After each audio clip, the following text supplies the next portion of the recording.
इंसान जी इहा अहिड़ी हिकु बुरी आदत आहे त हिकु लम्हे में हुनखे पंहिंजे लफ़्ज़नि सां आसमान जे बुलंदनि ते खंयो वेंदो आहे ऐं ॿिए लम्हे में आसमान मां कढी ज़मीन ते उछलियो वेंदो आहे। अस्सलाम वालेकुम दोस्तो, प्रोग्राम सरनिसरिया पांध में आऊं तव्हां सां मुखातिब अख्तर तबस्सुम सलाम क़बूल पवे। साईं मुंहिंजा हमेशह जीअं तव्हांजी ख़िदमत में नवे मौज़ू सां मुखातिब थींदो आहियां।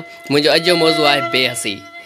साईं मुंहिंजा मूं दुनिया जे कंहिं बि मख़लूक़ में एतिरी बेहसी न ॾिठी जेतिरी इंसाननि में ॾिठी आहे। इंसान जी बेहसीअ जो अंदाज़ो उन ॻाल्हि मां लॻायो त हिकु घर में क़यामत बर्पा थी रही आहे त ॿिए घर में शादीअ जूं ख़ुशियूं गूंजी रहियूं आहिनि। ड्रम मौसीक़ी बुलंद आवाज़ में आहे, कंहिंखे कंहिंजे दर्द जी परवाह ई न आहे। इंसानी इहा मख़लूक़ आहे जंहिंजे अहसासनि खे मूं हिकु लम्हे में तब्दील कंदे ॾिठो आहे। जंहिं ज़िंदगीअ में गॾु रहण जो वाइदो कयो हो, जॾहिं ज़िंदगीअ में को बि न हूंदो आहे, माण्हू वक़्त खां ॿाहिरि निकिरंदा आहिनि। पोइ छा इंसान जो हक़ आहे त अल्लाह खे नाराज़ करे? इंसानी सहायता तमामु घटि आहे। जेके तव्हांजे लाइ पंहिंजी जान क़ुर्बान कंदा आहिनि, इहे ॿिए लम्हे तव्हां कहिड़ी सूरत हाल मां गुज़री रहिया आहियो विसारे छॾींदा आहिनि। कहिड़ियुनि मुश्किलातनि खे मुंहुं ॾेई रहिया आहियो, कहिड़ियुनि तकलीफ़ुनि अज़तनि खे मुंहुं ॾेई रहिया आहियो।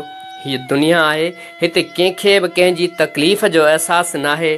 तंहिं करे बहितर आहे त इंसान ज़ात खां मदद खां बहितर आहे त अल्लाह पाक खां मदद घुरी वञे। इंसान जी इहा हिकु बुरी आदत आहे त हिकु लम्हे में हुनखे पंहिंजे लफ़्ज़नि सां आसमान जे बुलंदनि ते खंयो वेंदो आहे, ॿिए लम्हे में आसमान मां कढी ज़मीन ते उछलियो वेंदो आहे। मां दुनिया में कंहिंखां बि डिॼां थो त इहा सिर्फ़ु इंसान आहे। शायदि इहो ख़ौफ़ सही आहे। इहो ख़ौफ़ इंसान खे अल्लाह जे वेझो करे थो, पोइ उन में अमन जी सूरत महसूसु न थिए थी। इहा ई उमेदु आहे। साईं मुंहिंजा इहो मुंहिंजो अॼु मौज़ू बेहसी तव्हांखे कीअं लॻो, पंहिंजे राय खां ज़रूरु आगाह कजो।